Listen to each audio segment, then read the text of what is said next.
hello, and welcome to another episode of You First. That's right. You know, this is your space, your safe space. And yes, I'm Shawanna Kennedy. I am your host. You know, we talk all things self-care, mental well-being, personal empowerment, and development. We want you to be your best self, making yourself a priority in your life because look, if you're no good for yourself, you already know it's not a cliche. You won't be any good for anyone else. I'm excited because I get the opportunity to speak to some amazing individuals who have been in it, who have done the work, who have the accolades, right? That can come in and speak to all of us about being better in the space that we're in. So that leads me to my amazing, dynamic guest today, Dr. Nikita. She is amazing. Dr. Nikita Harris, this young lady has over 30 years with working with federal, state, and government agencies in helping us to understand more about positive intelligence, right? I know everybody, we've heard about emotional intelligence, but we're going to dig into that too, as well as emotional mastery. But when I think about this young lady and her operating, not only does she have her PhD from Howard University, she's done all of this work, all of these studies, and I'm telling you, her resume is so extensive, it could possibly take up an episode just for us to go through all of the things that God has blessed her with and how she really does help her community as well as get to help C-suite and laymen alike. But without further ado, you already know I like to do it. Let's welcome in Dr. Nikita to the You First platform. Welcome, Dr. Nikita. Hello, Shawanna. Good afternoon. And thank you for inviting me to your space. I'm excited because we have had a time trying to get Dr. Nikita in this space, but look at God, look at God, look at God, what a mighty God we serve. She is here. I have a question for you, though. Uh-oh, here we go, y'all. I know you're like, wait, man, this is my show. It's cool. I roll with it. Yeah, what you got for me? Are you a former cheerleader? No, you know, ha. Hey guys, I know those who are watching and you know me, y'all probably cracking up because here is the thing with Shawanna. Along the way and in my self-discovery journey, I had to learn the hard way that I had to be okay to start cheering for myself. So what that does, because I love people and encouraging people and empowering people, hence why we have the You First platform. We also have the Self First movement community to where I am known as an adult in my age that I do carry a pom-pom. And it actually is a part of a formula. It's a part of what we do in Self First, and it is power over mindset and power over me.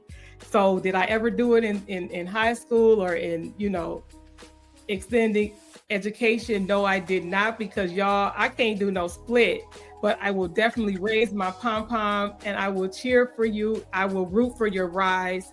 And so I guess. Okay, awesome. There's a lot of power in a pom-pom.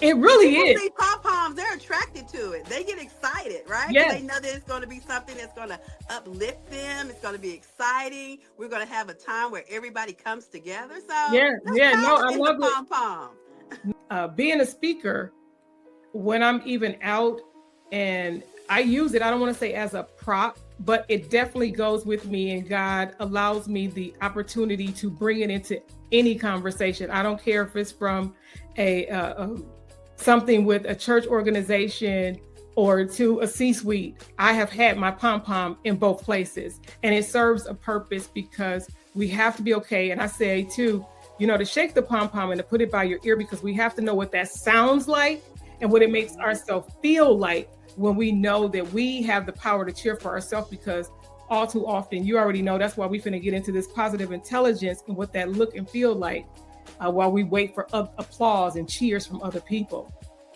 Yeah, so that's look. That's a little bit. That's a little bit.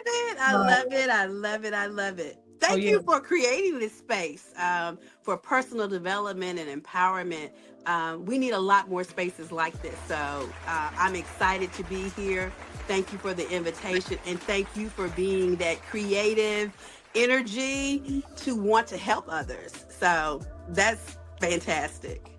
Yeah, we definitely need more of it. And we need more people like you right? You are going to let people know who are not quite sure, because I don't know if a lot of people heard it phrased that way when we talk about positive, like that positive intelligence. Positive intelligence. Yeah. For us. Yeah, a lot of people have really heard about emotional intelligence. And so to put it in, give you a simple definition of positive intelligence, and we could talk about it as throughout the show and expand it a little bit more. But when we're talking about positive intelligence, what we're talking about, the percentage of the time that your mind works for you and not against you. Does your mindset, we're talking about a mindset. We're talking about your capability, your ability to push through very difficult, stressful times, but do it with a positive mindset rather than a negative mindset. So we're talking, is it being your friend? Are you thriving? Or is it being your enemy? And when we talk about your enemy, is it sabotaging you? And so that's kind of it in a very basic definition. The percentage of the time that your mind is really being your friend. There's a lot of research out there that states that only 20% of individuals and groups really reach their full potential. And it's all due and is all determined by a person's mindset, a leader's mindset, as they are moving teams through difficult times, or even personally. If you are going through anything that has disrupted your life, whether it's a friendship, whether it is something that has happened financially, how do you approach that? Do you approach it, even though it's challenging, thinking positive, or are you approaching it with a very negative mindset? So that is pretty much what positive intelligence is. I love it. I love it because you already know. I'm glad that you made that. Look, her resume is extensive, y'all. One of the things that you did, you chose by choice to go into that field or to that area to really dig a little deeper, dive deeper into that to help us, to really help, to help us. Let me tell you a little bit how I got into positive intelligence. My background is in communication studies, and so emotion and organizational, to be exact, and leadership.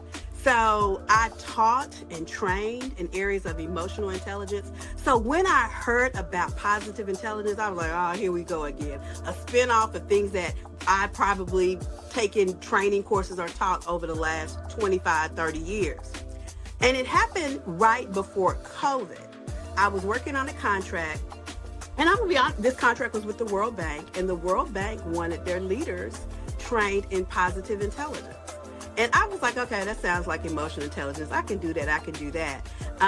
But I went through and got training and certificate in positive intelligence.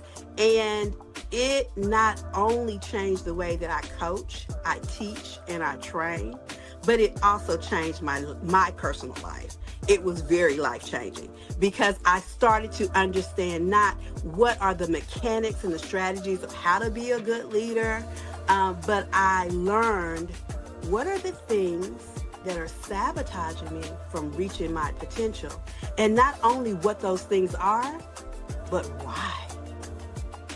And once I understood the why, I felt in better control to make sure that I am reaching my potential with a positive mindset. So I really do believe once people really understand the concept of positive intelligence, they can do some really amazing things. I've done it myself, and I've seen others do it.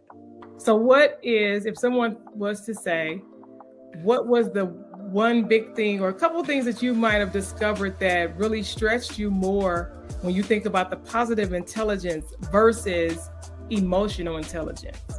Well, positive intelligence is a part of emotional intelligence, but positive intelligence really focuses on your mind and the thoughts and your mindset and things that you think as you are dealing in very stressful and difficult situations.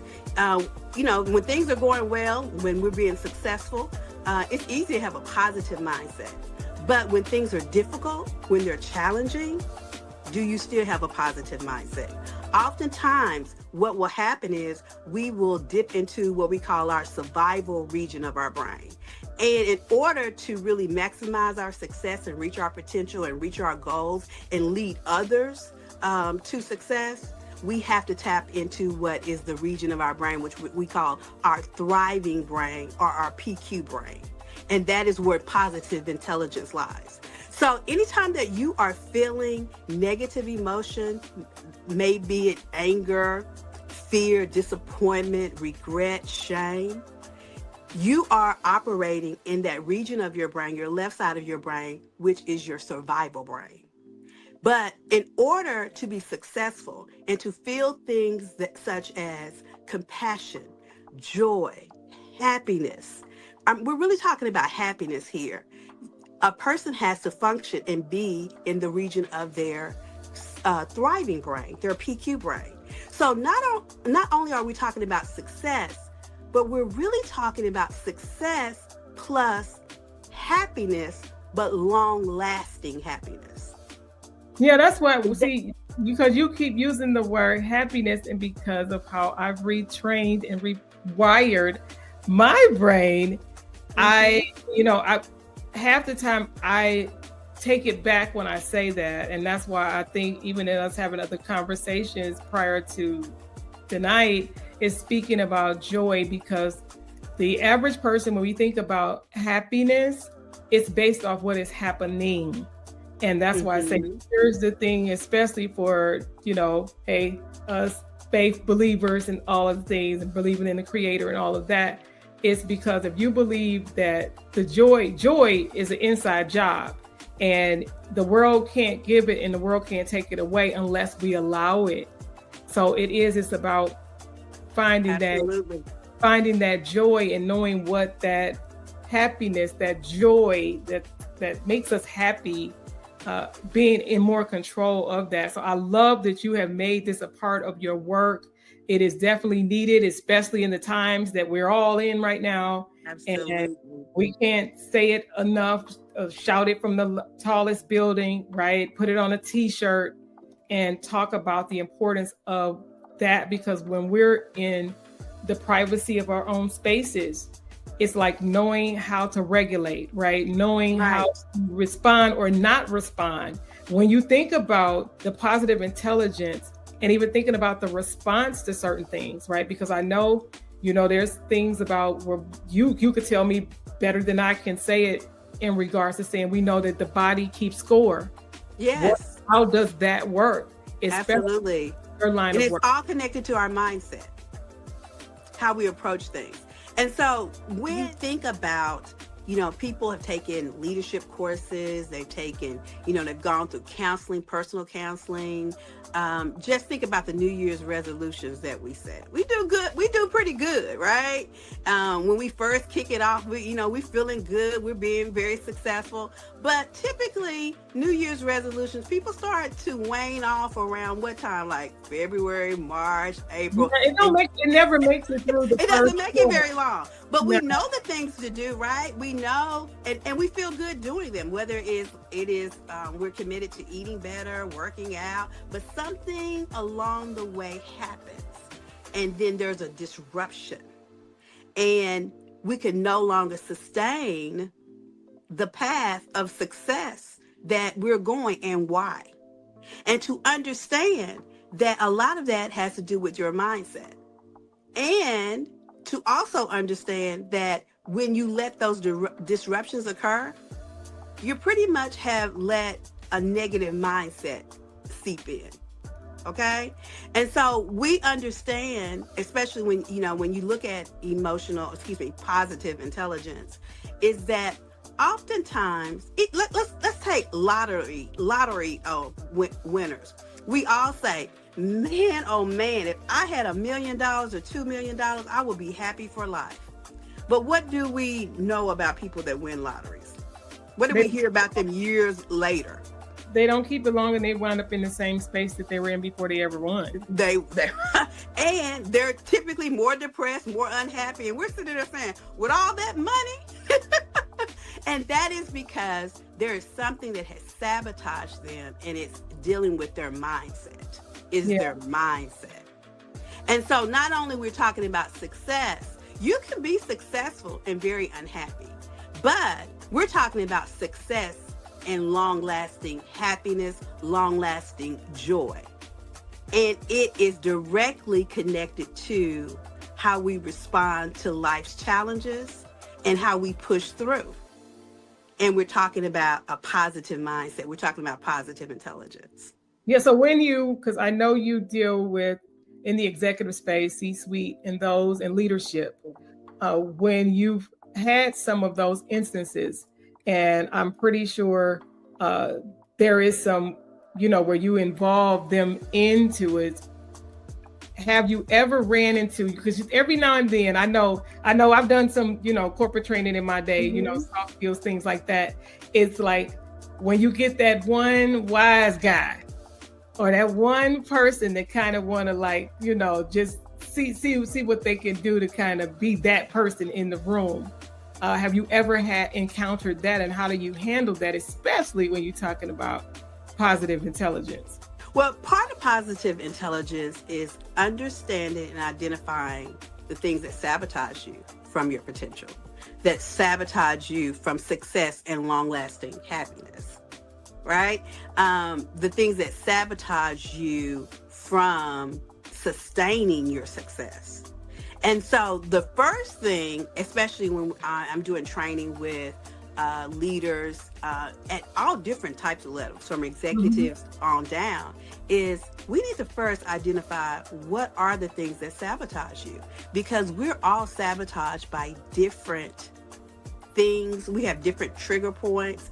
And when you understand those things, and not only understand that they happen, but understanding why they happen. And this is why positive intelligence for me was life-changing, because now I understood why there were certain things that stressed me out. And I could be experiencing that same thing with coworkers or family members or friends, and they approached it very differently, right? So I'm wondering, this is not stressing you out. You don't see this. You don't understand this. It's because our minds are telling us different things about that situation. And a lot of it is connected to our upbringing. All right. So when we are talking about positive intelligence and we're talking about the things that sabotage us, they're called saboteurs. And you took the saboteur assessment, and what did you think about that? Let's talk about that. You know what, I really, because there's a couple of tests that I've taken over the years that kind of give you a gauge of, are you really thinking this way? Or to kind of do a gauge of where is your thought processes? Because we really do need to know what we're thinking about, right? Because it affects everything we do. And when you talk about being in leadership or being in any type of, even if you're a leader in your home, let's start there, right? Right. Those things do really kind of say, have I done my work? Especially for people who believe that they do work, right? Because we all have to do self-work. That, hey, hence you first, right? I think part of doing the work is understanding the things that keep you from reaching your potential. And a lot of times people are not aware. Because when I believe, I don't have my scores in front of me, but when I think about the fact of being in control, right? I am a person who is, I'm solution driven. I can't help it. How are we solving this, right? I'm a person that we have to be able to work through this. I don't like being stuck. I don't like to feel and I don't know if that. And I wish you had your exam, your test scores, your outcome. Yeah, right now. So you already know that means we're gonna have to have a part 2. So maybe in part 2, I'll pull up my results. So that means you gotta make sure you put it to our second part. And Okay, I'll pull up because my results. positive intelligence is based upon understanding the things that sabotage you from reaching your Yeah, goals. you know what? And Okay, because what is our mind telling us? Is our mind serving us? Is our mind being our friend, or is our mind being our enemy? And oftentimes, what the research says is 80% of people can't really reach their goals. Leaders aren't able to really lead teams, and CEOs aren't able to really lead companies in a way to have success that's sustainable, and even not only sustainable success but are you happy and are you joyful while you're working in this space? Because their mind is working against them. There are things that the mind is saying to them that is false and that is not true, and that they're falling for believing it, and they think that their mind is their friend, but it's actually their enemy. And so that's one of the first things to understanding what those saboteurs are. And so when we're talking about positive intelligence and we're talking about saboteurs, there are 10 different saboteurs that have been identified through, decades and decades of research based in neuroscience, based in cognitive psychology, positive psychology. There are studies that have identified these what I call them little ugly friends. They're not really a friend, they're really an enemy that sabotages us and keeps us from reaching our full potential. And so there's one that is universal. Everyone, when you took the exam, I keep on saying exam, I'm in still finals mode, assessment. When you took the assessment, it only identified nine saboteurs for you, but there's actually 10. And the main one that we all are impacted by, that sabotages us, takes our happiness away, is the judge saboteur. The judge is the saboteur, or that causes a negative mindset, where we're very critical of not only others and situations, but ourselves. Yeah, I guess it's probably good that wasn't on the assessment, because I do know what it feels. I know what it feels like to be in that space. I know what it looks and feel like to be almost a judge and a jury, look, thank God for Jesus, right? But it is to know what that look and feel like. So like I said, we're going to dive deeper. You're going to have Dr. Harris back, because I want to know, so that you can help a person right now that's listening, that's right here with us right now. What are some things that need to be non-negotiables as when we think more about the positive intelligence and how we can begin to do better work? Because I know some people are actually already on the road to trying to do some things because they have identified some stuff, right? And you're like, in this season of my life, I want to grow. I want to be prosperous in every area, starting with my mind, right? We know to change our mind is to change our world. It changes everything, because I say by choice or by force, we're going to have to deal with it, because it is already costing you some things, right? Right. So When we're talking about, let me give you some, when people are in their functioning in their thriving brain, which we call the PQ brain, their high intelligence, salespeople tend to sell 37% more. Let me give you some research, some outcomes numbers here. Yeah. Some negotiators tend to close deals more frequently, forge future relationships, gain consensus. Employers typically, when they're functioning in their positive, intelligent, and they're focused, and when we're talking about that region of the brain, the PQ brain, they have fewer sick days. Typically, they tend to quit a job or a project less often. Doctors tend to diagnose different conditions 19% faster, and with more accuracy and success. Students typically do better in math. And our leaders tend to produce, their teams tend to produce almost 32% more on average than other teams. So there are, when we're talking about positive intelligence in whether we're working, whether we are leading. There are some direct connections to having a high sense of high level of positive intelligence as it relates to things that we do as it relates to performance. But also, this was very key to me. This is the thing that really got me to really being a student of positive intelligence. When I saw that this had a direct impact on my health and longevity. Okay.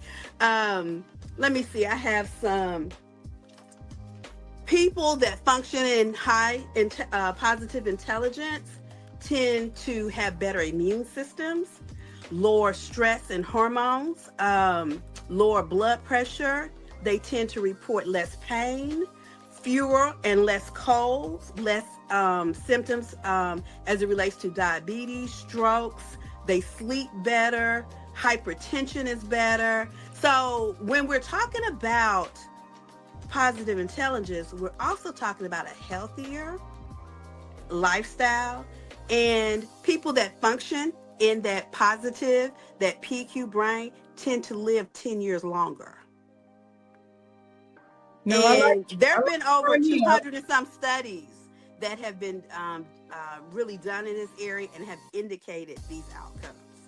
No, I love it. I love it. I love it. I love it. I love it. Y'all already know. Y'all already know. Make sure you are tuning in. Make sure you are tapped in. Make sure you're following us. Subscribe, because this is the place to be, because you know we make it all about who? We make it all about you. We make it all about you. And Dr. Harris is really, y'all see, she's coming with the facts. She's coming with the facts. Y'all already know we're going to have a part 2. So make sure you are following her. She is Dr. Nikita Harris on Instagram. You'll be on IG, on LinkedIn, all over the place. You will find her information right below in the description below. I'm excited, Dr. Harris, that you are here with me, and we're going to get more into talking about those saboteurs and what that look and feel like, and things we need to pay more attention to so that we can be better, starting right where we are. Yeah. I like that. Don't y'all go nowhere. Make sure you tune in and tapped in. Tell the people bye, Dr. Nikita. We go. Bye. Thank you for having me.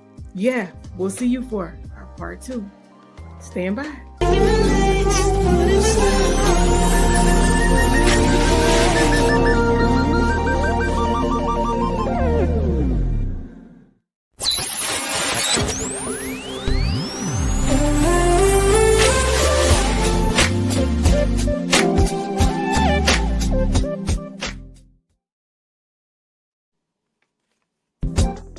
This episode is brought to you by Kennedy Media and Entertainment, your premier video productions and digital visibility partner.